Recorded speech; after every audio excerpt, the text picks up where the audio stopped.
우리가 계속해서 예수님의 산상수훈을 함께 살펴보고 있습니다. 새해를 시작하면서 팔복으로 시작하고 계속되어지는 마태복음 5장부터 7장까지 이어지는 산상수훈을 우리가 살펴보게 되는 데에는 예수님께서 공생애를 시작하시고 모여드는 많은 사람들을 향해서 하신 첫 번째 설교이기 때문에 아마 첫 번째 설교라고 할 것 같으면 예수님께서 하시고 싶은 아주 중요한 이야기들을 우리에게 해놓으셨을 것이 분명하기에 다시 한번 이 말씀을 우리가 찾아보고 있는 것입니다. 그 가운데에 오늘 우리가 함께 읽은 마태복음 5장 21절부터 마지막 5장 끝절까지에 있는 말씀에 보시면 예수님께서 이 6가지의 주제를 가지고 이야기하는 것을 보게 됩니다. 오늘 우리가 함께 읽은 본문 말씀에는 살인에 대해서 나와 있고, 그 다음에는 간음에 대해서 나와 있고, 그 다음에는 이혼에 대해서 나와 있고, 그 다음에는 맹세하는 것에 대해서 나와 있고, 그 다음에는 보복하는 것에 대해서 나와 있고, 그 다음에는 원수를 사랑하는 것에 대해서 나와 있어요. 이 6가지의 주제를 예수님께서 말씀하십니다. 근데 이 6가지의 주제를 말씀하실 때에 똑같은 형식으로 이야기하는 것을 보게 됩니다. 주제는 다르지만 형식은 똑같아요. 너희가 이러이런 이야기를 들었을 것이다. 오늘 우리가 함께 읽은 21절 후반부에 너희가 들었으나 나는 너희에게 이르노니, 이런 똑같은 형식으로 이야기합니다. 율법에 어떻게 하라고 하는 것을 너희가 들었으나 나는 너희에게 이렇게 이야기한다. 이런 똑같은 형식이에요. 그래서 사람들이 이 말을, 또 여기에 나와 있는 이 6개의 주제에 대한 예수님의 말씀을 그냥 반제라 이렇게 이야기했어요. 혹은 반대되는 계명이라 이렇게 말하셨습니다. 율법에 대해서 예수님이 말씀하시고, 율법에는 이렇게 되어 있지만 그러나 나는 너에게 이렇게 이야기한다, 이렇게 말함으로 말미암아 율법에 반대되어지는 말씀이라, 이런 뜻을 가지고 사람들이 이것을 해석하려고 했습니다. 그래서 안티티데제라고 하는 말이 반대되는 계명, 이런 거예요. 그래서 6가지의 반대되는 계명이라, 신학교에서는 이런 주제를 가지고 이야기해요. 그러나 우리가 잘 아는 것처럼 이미 예수님께서는 율법을 반대하지 않았다고 하는 사실을 우리가 지난 시간에 살펴보았습니다. 이미 5장 17절에 보시면 내가 율법을 폐하러 온 줄로 생각하지 말아라, 이렇게 말씀하시고, 18절에 가서 보시면 예수님께서 이것은 1.1획도 없어지지 않는다, 율법에 대해서 그렇게 말씀하시므로 율법은 우리에게 반드시 필요하고 율법은 꼭 있어야 되고 율법을 가지고 함부로 얘기해서는 안 된다, 예수님께서 그렇게 말씀하셨기 때문에 이 21절 이하에 있는 말씀에서 예수님이 6가지의 주제를 가지고 율법에 반대되는 말씀을 하셨다, 이렇게 얘기할 수는 없을 것입니다. 그러면 율법에는 이렇게 말하지만 나는 너에게 이렇게 말한다 라고 할 때에는 무슨 뜻일까요? 그것은 율법을 반대한다고 하는 것이 아니라 이미 17절에서 말씀하신 것처럼 내가 율법을 폐하러 온 것이 아니요 완전하게 하렴이라, 이런 말씀을 통해서 우리에게 율법이 이미 주어졌지만 그 율법을 더욱더 완전하게 하기 위해서 내가 너희에게 다시 한번 더 구체적인 것들을 이야기한다, 이렇게 들으시면 되겠습니다.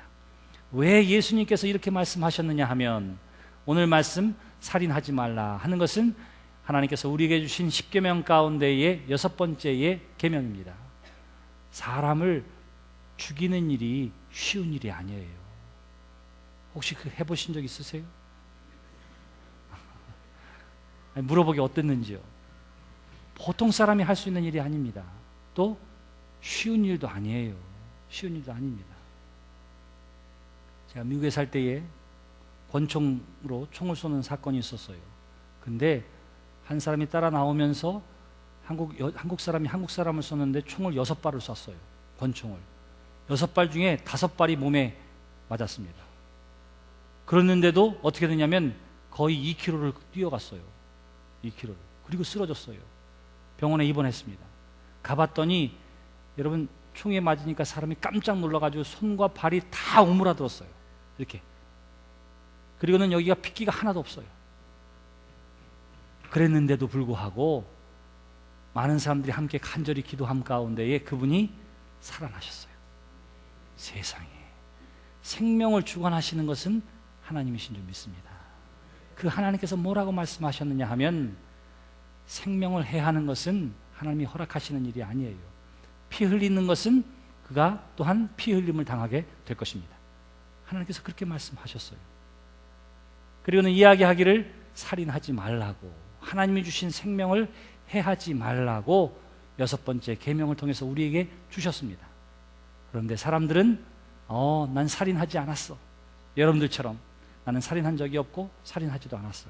그러니까 나는 의로운 사람이야. 그러니까 나는 구원받아 마땅한 사람이야. 그러니까 나는 말씀대로 산 사람이야. 이렇게 생각하는 사람들을 향해서 지금 예수님께서 말씀하세요. 뭐라고 말씀하시는지 보시기를 바랍니다. 옛사람에게 말한 바 살인하지 말라. 누구든지 살인하면 너희가 심판을 받게 되리라 하였다는 것을 너희가 들었으나 나는 너희에게 이르노니 형제에게 노하는 자마다 심판을 받게 되고, 그래요. 너희가 살인하지 않았다고 해서 온전하다고 생각하고 의롭다고 생각하지, 천만의 말씀, 형제를 향해서 화를 내는 사람들도 심판을 받게 될 것이라 예수님께서 이렇게 말씀하십니다. 자, 살인한다라고 하는 말은 뭐예요? 하나님을 거스리는 것입니다. 하나님의 뜻을 거스리는 거예요. 하나님이 제일 싫어하는 게 우상 숭배예요. 하나님을 대신하는 것. 두 번째가 뭐냐 하면 하나님이 주신 생명을 해하는 것입니다. 그래서 성경의 많은 곳에서도 그렇고 이 시대의 모든 법률에서도 그렇고 살인하는 것을 가장 극한 형벌로 다스리게 됩니다.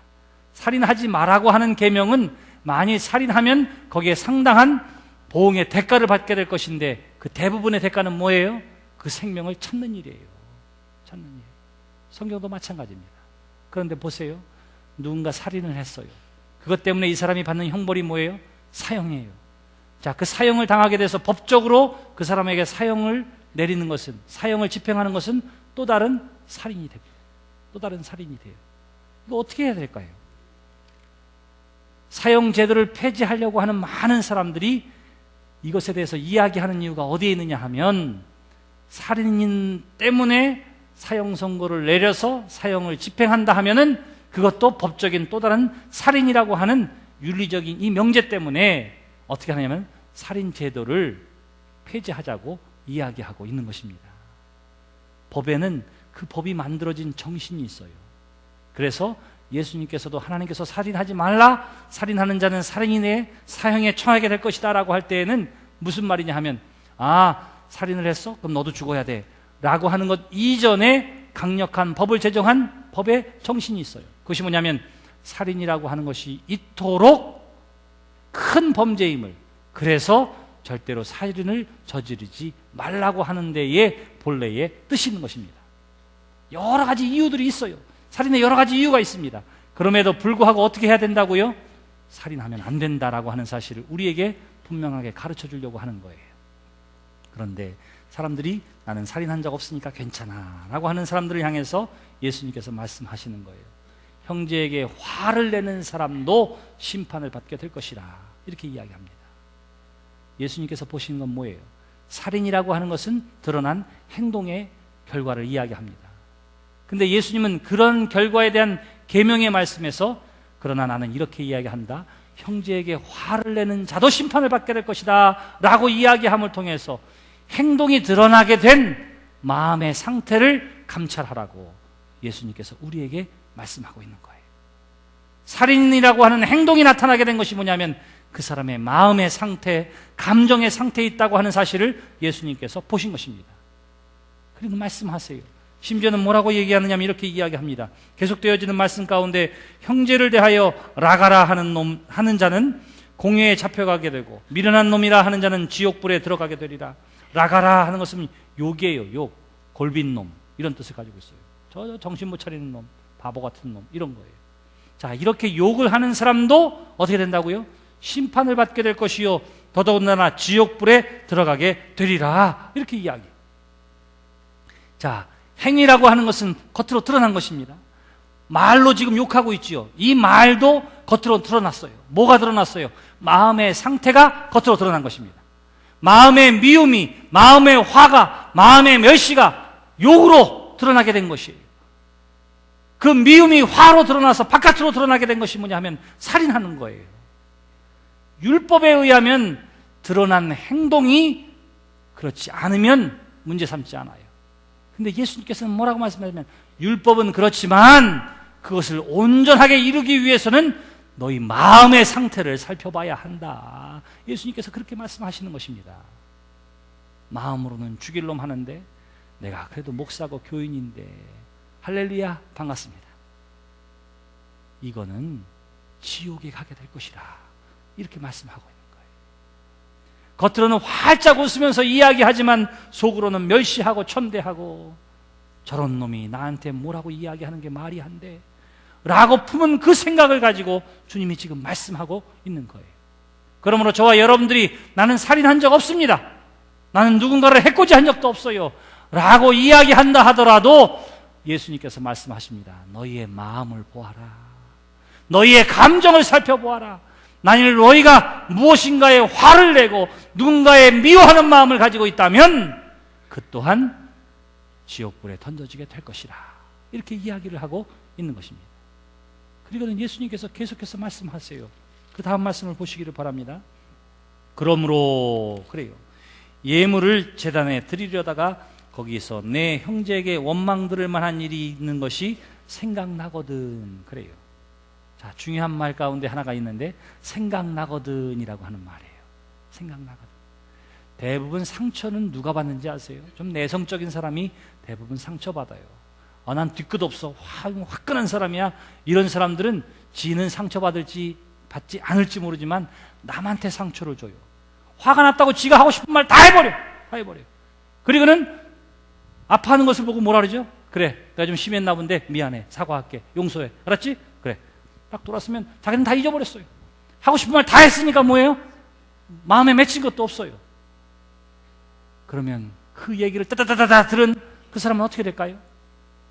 사과가 아니에요. 용서한다고 얘기하는 게 용서받는 게 아니에요. 마음속에 상처로 남고 마음속에 아픔으로 남아있는 것이지요. 그런데 여기 보니까 생각나거든 그래요. 또 다른 말은 깨닫게 되거든 이라고 하는 말이고요. 또 다른 말은 자기를 스스로 돌이켜보아 알게 되거든 이런 말입니다. 생각하는 여러분 되시기를 주님의 이름으로 축원합니다. 생각해야 돼요. 깨달아야 돼요. 자기를 돌아보아야 합니다. 누군가의 허물과 잘못이 보여지게 되거든 저 봐라 저런 사람이 어떻게 판단하고 말하기 전에 그 모습이 내게는 있지 않은가 스스로를 돌이켜보아야 할 줄 믿습니다. 생각하라, 깨달아라 이렇게 이야기해요. 근데 이것이 언제 여기 보세요. 성경이 이렇게 이야기합니다. 그러므로 예물을 제단에 드리려다가 그래요. 예물을 제단에 드린다고 하는 것은 오늘날로 얘기하면 예배 시간에 이런 말이에요. 예배하려고 할 때에, 예배 가운데에, 혹은 예배 드릴 때에 생각나거든 그래요. 사랑하는 성도 여러분, 이 예배 가운데 거하시는 성령의 임재하심 가운데 하나님께서 여러분들을 깨닫게 해주시고 하나님께서 여러분들에게 생각나게 하시고 하나님께서 여러분들로 하여금 스스로를 말씀에 비추어 보게 해 주실 줄 믿습니다. 성경은 뭐라고 하면 그렇게 예배 드릴 때에 생각나게 되거든, 깨닫게 되거든 그렇게 이야기하는 거예요. 뭐라고 하지요? 어떻게 해야 하는지가 다음 절에 나와 있습니다. 예물을 제단 앞에 두고 먼저 가서 형제와 화목하고 그 후에 와서 예물을 드리라 그래요. 먼저 뭐부터 하라 그랬어요? 먼저 화해부터 하라 그러잖아요. 먼저 화해부터. 하나님 앞에 예배 드리러 나왔는데 예배를 드리다가 내가 원망 들을 만한 일이 생각나거든 먼저 가서 형제와 화해하고 그리고 나서 예배를 드리라 이렇게 이야기해요. 이 말이 무슨 말일까요? 예배보다 우선 떼어지는 삶이 있다 하는 거예요. 예배라고 하는 이 형식보다도 더 중요한 내용이 있다. 예수님께서 그렇게 말씀하고 있는 것입니다. 아무리 경건의 모양을 갖추고 성경을 손에 끼고 하나님 앞에 두 손 모으고 기도하는 예배의 형식이 있다 하더라도 그러한 예배자가 되어지는 마음의 변화와 예배의 온전한 내용이 없으면 먼저 그것을 회복하라. 예수님께서 그렇게 말씀하고 있는 것입니다. 예수님의 말씀은 늘 일정하세요. 예수님께서 뭐라고 이야기하지요? 주님의 기도를 통해서 우리에게 가르쳐 준 것이 무엇입니까?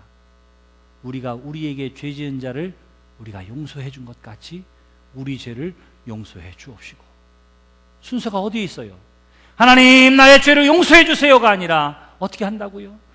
나에게 잘못한 사람을 내가 용서해 준 것 같이 하나님 나의 죄도 용서해 주옵시고, 내가 예배를 통해서 하나님과 화해하기 전에 먼저 이웃과 화해한 후에 나와 하나님과의 온전한 화해가 이루어져야 함을 예수님께서 지금 우리에게 말씀해 주고 있는 것입니다. 한 신학자가 값싼 기독교라 이렇게 이야기한 적이 있어요. 싸구려 기독교라 이렇게 말한 적이 있습니다. 그분이 그렇게 이야기한 데는 이유가 있어요. 뭐냐면 오늘날 우리 기독교의 진리가, 복음의 선포가 세상에서 무슨 짓을 했던 어떠한 형편 가운데 놓여졌던 주 앞에 나와 예배에 나와 주님 내가 죄인입니다 용서해 주세요, 이 한마디면 완전히 새롭게 되어져서 나아갈 수 있다고 가르칩니다. 또 나가서 또 무슨 짓을 하든지는 중요하지 않아요. 주 앞에 나와서 주님 내가 죄인입니다 용서해 주세요 하면 하나님은 무조건 용서해 준다고, 하나님 앞에 회개하는 것이 중요하다고, 그들에게 이 복음의 선포 가운데 틀린 것은 아니에요. 그러나 회개하면 무엇으로 연결되어지느냐 하면 변화로 연결되어지는 거예요. 내가 주 앞에 나와 회개했다면 그의 삶은 변화되어야 할 줄 믿습니다. 다시는 죄의 자리에 내가 가지 않겠노라고 끊을 수 있는 결단이 있어야 하는 거예요. 왜? 내가 용서받으면 그냥 용서해 주마가 아니라 하나님께서 자기 아들 독생자를 십자가에 죽기까지 생명을 내버리기까지 한 그 놀라운 은혜와 사랑으로 우리가 용서함 받았기 때문에 그런 용서함 받은 우리가 그것을 값싸게 취급해서는 안 된다 하는 것입니다. 사랑하는 성도 여러분, 예수님의 이 말씀을 잘 기억하시기를 바랍니다. 예배도 중요하지만 예배의 내용은 더 중요해요. 예배의 형식도 중요하지만 그 형식이 있기 전에 삶이 더 중요하다고 이야기합니다. 하나님과 진정한 화해는 이웃과의 화평으로부터 시작된다고 예수님께서 말씀하고 있는 거예요. 화나는 마음, 미워하는 마음이 살인이라고 하는 행동으로 나타나고 욕하고 멸시하는 말로 나타나게 돼요. 그러면서 예수님께서 말씀하시기를 너희 마음을 살펴라 이렇게 말씀하십니다. 이 말씀은 산상수훈 가운데에 마음이 깨끗한 자는 복이 있나니 저가 하나님을 볼 것이며, 잘 예배하는 자는 복이 있다, 하나님 앞에 헌물을 예물을 온전히 드리는 사람이 복이 있다 이렇게 말하지 않아요. 율법대로 사는 사람은 복이 있다 이렇게 말한 적도 없어요. 그러한 것이 행동으로 드러나기 전에 상태, 곧 마음이 온전하고 깨끗한 사람이 복이 있나니 저가 하나님을 볼 것이며, 행동을 바꾸려고 하기 전에 여러분들의 마음을 바꾸는 하나님의 사람들이 되시기를 바랍니다. 나의 언어 습관을 바꾸려고 하기 전에 내 마음을 깨끗하게 하는 하나님의 사람들이 되시기를 바랍니다. 마음이 중요한 것, 마음이 중요한 것입니다. 그래서 주님이 그 마음을 보세요. 자, 계속되어지는 말씀이 무엇입니까? 그러한 사람들은 다 지옥에 갈 것이라 이렇게 이야기하는 거예요. 그리고는 먼저 회복하고 예배하는 것이 중요하다. 25절 말씀 보세요. 너를 고발하는 자와 함께 길에 있을 때에 급히 사화하라. 그 고발하는 자가 너를 재판관에게 내어주고 재판관이 옥리에게 내어주어 옥에 가둘까 염려하라. 감옥에 갈까 염려하라. 이렇게 이야기하는 걸까요? 자, 그 앞에 있는 말씀, 예물을 제단 앞에 두고 먼저 가서 형제와 화목하고 그 후에 와서 예물을 드리라 그랬을 때에 화목하고라고 하는 말이 신약 성경에서 단 한 번밖에 쓰지 않는 단어예요. 디알라소라고 하는 헬라어 말입니다. 근데 이게 뭐냐면 화목하게 되어지다 이런 뜻이에요. 이런. 자, 내가 좀 불편한 관계가 있어요. 불편한 관계가. 그래서 저 사람한테 원망을 들었어요. 원망 들을 만한 일이 있어요. 그래서 어떻게 한다고요? 먼저 화목하게 위해서 화해하려고 화해를 신청했어요. 몇 번 정도 하면 될까요, 여러분? 보통 여러분 몇 번 하세요? 전화하고 찾아가고 밥 먹고 미안해요. 마음 푸세요. 정말 마음 아프게 한 거 정말 죄송합니다. 한 번, 두 번, 세 번, 네 번 했어요. 5번 하고 6번 했어요. 설날이라 또 사과도 한 박스 보내면서 그때 그거 미안하다고 제발 좀 풀라고 이랬어요. 근데도 어떻게 하죠? 냉랭해. 그럼 어떻게 해야 될까요? 어떻게 될까요? 여기 디알라소라고 하는 말이 뭐냐 하면 내가 그냥 사과하는 것으로 끝나는 것이 아니라 어떻게 해서든지 화해가 되도록 노력하라 이런 말이에요. 어떻게 해서든지 화해하라고. 만일 화해가 되지 않아서 길가를 가다가 이 사람이 고소라고 한다며 할 것 같으면 어떻게 한다고요? 빨리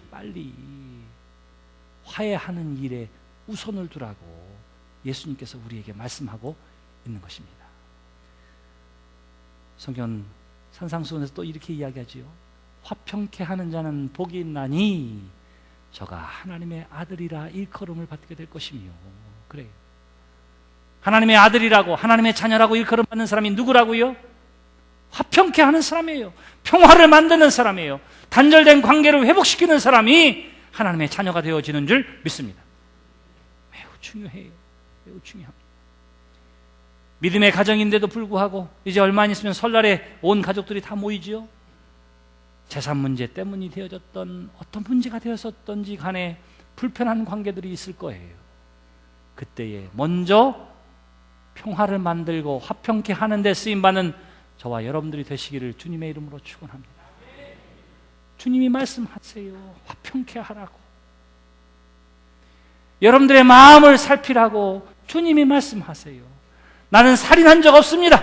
나는 누군가를 죽인 적도 없습니다. 생명을 해한 적도 없습니다. 그러니 나는 하나님의 자녀로서 마땅합니다 라고 생각하는 사람들을 향해서 아니다! 내 마음을 살펴봐라. 내 마음에 분냄이 있거나 멸시와 천대와 미움이 있다면 너 또한 지옥에 가게 될 것이다. 그러므로 먼저 평화를 만드는 사람이 되라고 저와 여러분들에게 말씀해 주시는 줄 믿습니다. 제가 여러분들에게 물을게요. 화내는 사람, 미움이 있는 사람, 욕하는 사람 다 어디 간다고요? 지옥에 간다고 그랬어요. 자, 살펴보니까 그래도 나는 그 지옥불로부터 온전하다 생각된 사람 한번 손 한번 들어보세요. 나는 그 정도까지는 아니에요. 이렇게 한 사람도 없네요. 이러니 제가 목회하기가 얼마나 힘들겠어요. 흉악한 사람들과 함께 모여 있으니. 99세 된 할머니, 신앙생활 잘한 할머니한테 누가 물어봤어요. 권사님, 당신 살아오시면서 화나고 미워하고 또 이런 사람들 없었느냐고. 그랬더니 이분이 환하게 웃으면서 나는 그런 사람 지금 없다고 그래요. 비결이 도대체 뭐냐고, 어떻게 없을 수 있느냐고. 그랬더니 이 할머니가 그랬어요. 다 죽었어. 다 죽었어. 자기보다 다 죽었어요. 먼저 죽었어요. 여러분들이 그렇게 되기를 바랍니다. 그런데 오늘의 현실은 그렇지가 않아요. 여전히 나의 마음을 아프게 하고, 여전히 나의 마음을 섭섭하게 하고, 내가 참으려고 하는데도 나를 화나게 하는 사람들이 있단 말이죠. 근데 주님은 말씀하세요. 내가 그것을 이 경건으로 포장하고 주여 주여 하면서 그냥 지나가려고 하고, 사람들은 아무도 몰라요. 내 마음이 그런지를. 내 주변의 사람 아무도 몰라요. 내 마음에 어떤 분노가 있는지를, 어떤 미움이 있는지를, 어떤 상처가 있는지를. 근데 주님 말씀하세요. 내 마음이 그렇다면 너는 지옥에 가게 될 것이라. 그렇게 말씀하십니다. 심지어는 26절 말씀 보세요. 진실로 내게 이르노니 내가 한 푼이라도 남김이 없이 다 갚기 전에는 결코 거기서 나오지 못하리라. 이렇게 말씀하세요. 지옥에서 나오지 못한대요. 저와 여러분들이 하나님 앞에 나와 지금 예배하고 하나님 앞에 찬양하고 경배하고 나는 예수님을 믿습니다 라고 고백함에도 불구하고 예수님 말씀대로 우리의 마음의 상태를 보니까 어떻다고요? 우리는 다 지옥 갈 수밖에 없다고 얘기해요. 누가? 제가 아니라 누가요? 예수님께서 그렇게 말씀하시는 거예요. 자, 기억하시기를 바랍니다. 저와 여러분들은 이 땅에서 하나님을 잘 믿고 예배드리고 온전하고 경건한 삶을 산다 하더라도 뭐예요? 다 지옥에 갈 수밖에 없는 인생이에요. 다 지옥에 갈 수밖에. 그래서 성경은 모든 사람이 죄를 범하였음에 하나님의 영광에 이르지 못하였다. 성경은 그렇게 이야기합니다. 그러니까 이 아침에 우리가 꼭 기억해야 할 것, 여러분들이 어떠한 믿음의 삶과 경건의 삶을 산다 하더라도 그것으로는 온전해질 수 없습니다. 그것으로는 하늘나라 갈 수 없어요. 왜? 여전히 우리의 마음의 상태가 그렇기 때문에, 여전히 우리는 지옥에 갈 수밖에 없는 인생이기 때문에. 그럼에도 불구하고 갈 수 있는 비결이 어디에 있습니까? 바로 예수 그리스도 때문인 줄 믿습니다. 예수 그리스도께서 저와 여러분들을 사랑해 주셔서 이 땅에 오시고 죽을 수밖에 없는 우리의 그 죽음의 죄값을 대신 치러 주셨기 때문에 온전히 우리가 하늘나라 간다면 그것은 무엇이에요? 하나님의 은혜 때문인 줄 믿습니다. 자랑할 것이 아무것도 없어요. 나는 남들보다 좀 선해. 나는 남들보다 좀 더 많이 하나님의 말씀을 알아. 나는 남들보다 하나님 말씀대로 살았어. 이것이 자랑거리도 될 수 없고 그것으로 하늘나라 갈 수 있는 것도 아니라 예수님의 말씀이 바로 그것입니다. 우리가 최선을 다해서 자기를 성찰하고 마음을 살피고 예배 가운데 깨닫고 회개하고 하나님의 도우심을 간구하며 나온다 할지라도 전적으로 하나님의 은혜 아니면 십자가의 공로가 아니면 어느 누구도 하늘나라에 갈 수 없다고 하는 사실을 또한 오늘의 성경이 우리에게 가르쳐주고 있는 거예요. 여러분 가운데 온전한 마음을 가진 사람이 누구겠습니까? 마음이 깨끗한 사람이 누굴까요? 일시적으로 그럴 수 있어요. 일시적으로. 그런데 일시적으로는 그럴 수 있을지라도 살아가는 인생 내내 그 마음의 상태를 유지하기는 쉬운 일이 아니에요. 쉬운 일이. 아니 제가 이렇게 설교하고 새벽 예배도 매일 하고 그러다가도 운전하다가 갑자기 중국집 짜장면 배달하는 차가 그냥 콱 오토바이가 앞에 딱 들었으면 깜짝 놀라서 브레이크를 잡으면서 뭐라고 하죠? 저 미친 녀석. 이게 저예요. 이게. 매일 새벽 기도하고 말씀 준비하고 눈물 흘며 기도해도 순간적으로 그런 생각이 지나가는 거예요. 순간적으로. 오늘의 말씀대로라면 뭐예요? 욕하는 사람, 마음에 화를 품는 사람, 형제를 미워하고 멸시하고 천대하는 사람은 다 지옥불에 던져지게 될 것이라. 제 인생이 지금 어디에 가 있느냐 하면 지옥에 가 있는 거예요. 목사인데도, 말씀을 붙들고 있는데도. 그럼에도 불구하고 계속 서 있을 수 있는 이유가 어디에 있어요? 주님의 우리의 그러한 상태를 아시고 그러한 우리를 용서해 주시기 위해서 이 땅에 오시고 지옥불에 던져져야 할 그 사망의 싹을 대신 감당해 주셨기 때문에 그 이름을 믿는 자들마다 구원함을 얻게 된 줄 믿습니다. 그러므로 오늘의 말씀 앞에서 세상에 의인은 하나도 없다고 하는 사실을 기억하세요. 나도 죄인이구나. 나도 지옥에 갈 수밖에 없는 사람이구나. 그 마음을 가지고 있다면 그 누군가를 향해서 손가락질하거나 미움을 마음에 품고 있거나 저런 사람은 이런 마음으로부터 스스로를 자유케 할 줄 믿습니다. 예배할 때마다 주 앞에 나올 때마다 주의 성령께서 여러분들을 깨우쳐 주시고 주의 성령께서 여러분들로 하여금 생각나게 하는 것들로 말미암아 먼저 찾아가서 화평을 이루고 화해케 함으로 말미암아 온전한 하나님의 말씀의 자녀들이 되시기를 주님의 이름으로 기원합니다. 우리의 그러한 삶이 세상을 더욱더 아름답게 만들게 될 것입니다. 이번 설 명절에도 가족들이 함께 모이게 되었을 때에 껄끄럽고 불편한 마음이 있었던 것들이 있다면 여러분 한 사람 한 사람이 하나님의 자녀가 되어서 화해하는 데에, 화해를 이루는 데에 쓰임받게 되기를 바랍니다. 이웃과의 관계에서 사람들과의 만남에서도 그 평화를 이루는 사람들이 되시기를 바랍니다. 우리가 그렇게 해야 할 이유는 성경이 우리에게 바로 그렇게 함으로써 하나님의 진정한 용서와 그리고 하나님과의 화해를 경험할 수 있다고 하나님께서 말씀해 주셨기 때문이에요.